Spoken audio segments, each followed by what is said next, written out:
नमस्कार प्रिय दर्शकों, स्वागत है आप सभी का चैनल पर धार्मिक कथा व कहानियाँ। और आज हम यहाँ पर एक नई पौराणिक कथा के साथ यहाँ पर आए हैं, जिससे आपको बहुत ही प्रेरणा मिलेगी। तो आखिर कहाँ कहाँ जाता है व्यक्ति का पाप। जो व्यक्ति पाप करता है, जो गलत कर्म करता है, तो उससे वो पाप कहाँ तक जाता है, इसके पीछे एक पौराणिक कथा है। तो इसी प्रकार की और भी वीडियोस प्राप्त करने के लिए और पौराणिक कथा व कहानी देखने के लिए चैनल को सब्सक्राइब जरूर कर लेना। आज की पौराणिक कथा का सार है कि आखिर पाप कहाँ कहाँ जाता है। इसी संदर्भ में एक बार एक ऋषि ने सोचा कि लोग पाप धोने के लिए सभी लोग गंगा जाते हैं, ऐसे में सारे पाप गंगा में ही समा जाते होंगे। तपस्या करने के फलस्वरूप देवगण प्रकट हुए। तब ऋषि ने उनसे पूछा कि गंगा में जो पाप धोया जाता है वह कहाँ जाता है। तब भगवान ने कहा कि चलो गंगा जी से ही पूछते हैं इस बारे में। ऋषि और भगवान दोनों ने ही गंगा जी से पूछा कि हे गंगे, सब लोग तुम्हारे यहाँ पाप धोते हैं, तो इसका मतलब क्या आप भी पापी हुई। तब गंगा माँ ने कहा कि मैं पापी कैसे हो गई। मैं तो सभी पाप लेकर समुद्र को अर्पित कर देती हूँ।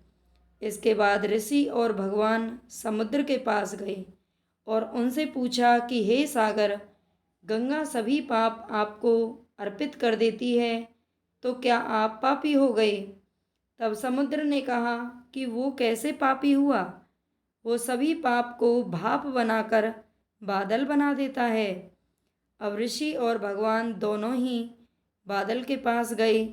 उनसे पूछा कि हे बादल, समुद्र पापों को भाप बनाकर बादल बना देते हैं, तो क्या आप पापी हुए।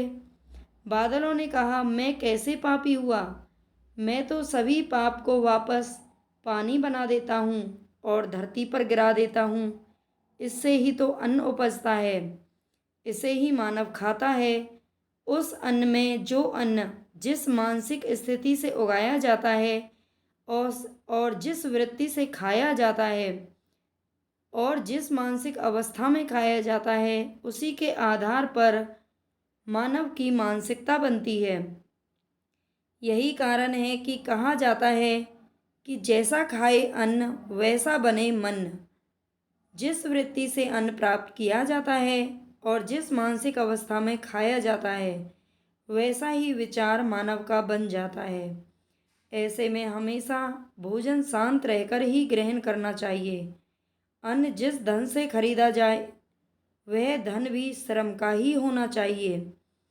तो इस कहानी से हमें शिक्षा मिलती है कि हमें हमेशा मेहनत करके ही अन्न कमाना चाहिए और जिस अन्न को हम खाएं वो एकदम सात्विक होना चाहिए और शांत मानसिक स्थिति में ही उसे खाया जाना चाहिए।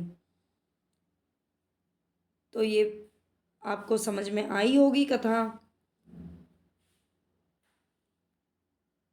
इसी प्रकार की और कथा देखने के लिए और धार्मिक हमारे सनातन धर्म की वीडियोस प्राप्त करने के लिए चैनल को लाइक सब्सक्राइब जरूर करें। धन्यवाद।